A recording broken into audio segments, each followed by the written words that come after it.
Welcome to the Upper Room Covenant Daily Devotional Morning Talk with God. Today's scripture is from Exodus chapter 17, verse 2. They complained to Moses and said, "Give us water to drink." Moses answered, "Why are you complaining? Why are you putting the Lord to the test?" Yes, my friend. Now, as I was meditating on this entire scripture from Exodus chapter 17, verses 1 to 7, the Lord showed me that during restoration, there is always a waiting process. Yes, my friend, think about it. Now, there is a starting point where God gives you a promise, okay? And then there's a finish line where you see the fulfillment of the promise. But in between those 2 points is a journey. It is in this journey that God teaches us to trust Him, depend on Him, and wait on Him with courage. But sadly, many times, instead of waiting, we began to complain, isn't it? And that is exactly what happens in the book of Exodus, chapter 17, beloved. Now, the whole Israelite community had left the wilderness of sin and was traveling from place to place at the command of the Lord. You get to see this when you read the scriptures from 1 to 7.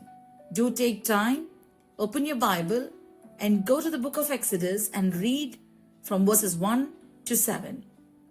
And notice that the Israelites were not outside God's will, beloved.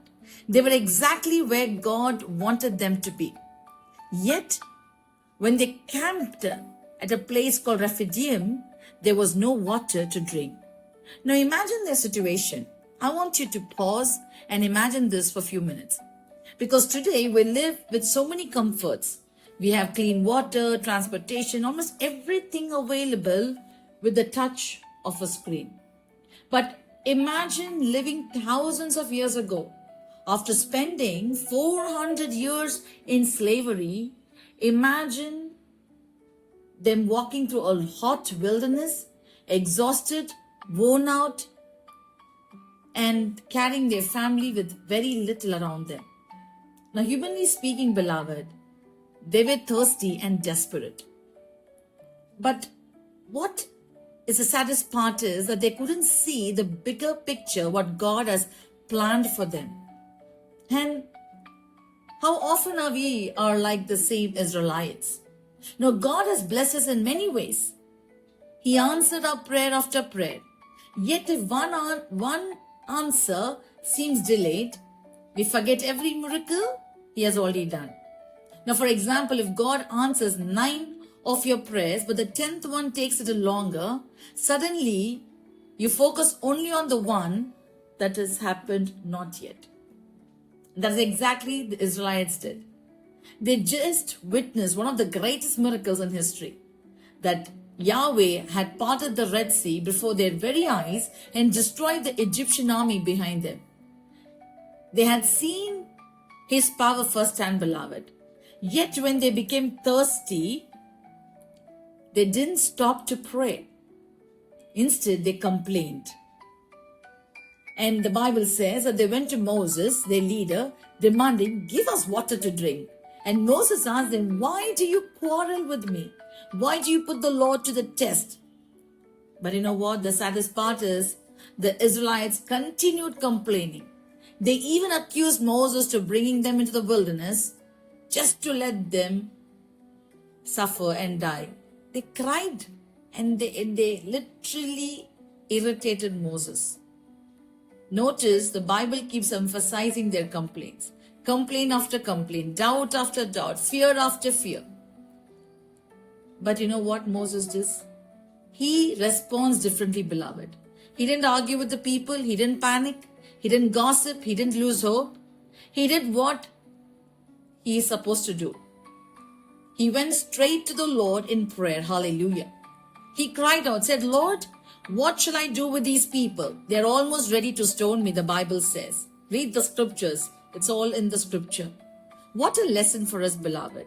Now, when sudden financial crisis happens in our life, what do? We don't pray. When sickness comes, we don't pray. When restoration seems delayed, we don't pray. When the future looks uncertain, we don't pray. But rather what we do is we began to complain. But Moses did just the opposite. He carried every frustration, every burden unto the Lord in prayer. So today I want to let you know, beloved, bring every burden to God in prayer. Stop comparing your life with someone's journey. Now, God has a unique plan for every person, and He knows exactly how to bring glory through your story, beloved. Now, the Lord answered Moses with clear direction. He told him to take the elders, carry the staff that struck the Nile, and strike the rock at Horeb. God promised that whatever would flow from it for the people to drink. And that is exactly what happened, beloved. Now, the impossible became possible because one man chose prayer instead of complaint. Now, we also see that the rock is also a beautiful picture of Jesus Christ. So when we come to Jesus, our true rock, He never fails us, and He's able to provide in dry places, and He makes a way where there seems to be no way. So today, don't become like the Israelites who allowed temporary lack to make them forget God's faithfulness, beloved. Instead, be like Prophet Moses. Come to the Lord earnestly. Tell Him all your needs. Tell Him your fears. Tell Him your desires. Then trust Him while He works. Because if you are in a season of waiting, remember that restoration is still in progress. The water will come. The provision will come. The breakthrough will come. The answer will come at God's appointed time, beloved. And during this process, I pray and I encourage you that you stop complaining, but keep praying, keep trusting, keep waiting. Because the same God who brought water out of the rock is still able to bring miracles out of impossible situations today. So no matter what you go through, beloved, as you're in the waiting process, the Lord will restore. The Lord will restore. If you're waiting for a revival, a miracle, a breakthrough, your healing, when you work diligently and pursue God diligently with all your heart, you will surely see water coming out of that rock, and you will surely see a solution to your problem. Amen.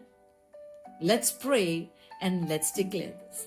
Father, in the name of Jesus, I pray that I'm waiting on You. I surrender every complaint, every fear, and every anxious thought to You.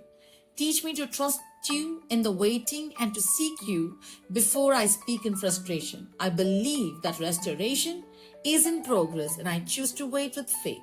In Jesus' name I pray. Amen. Go ahead and read the book of Exodus chapter 17 verses 1 to 7. And may the Lord bless you and He keep you, and may you see the fruit of your waiting. Thank you for listening to today's message. If you're truly blessed, go ahead and share with family and friends.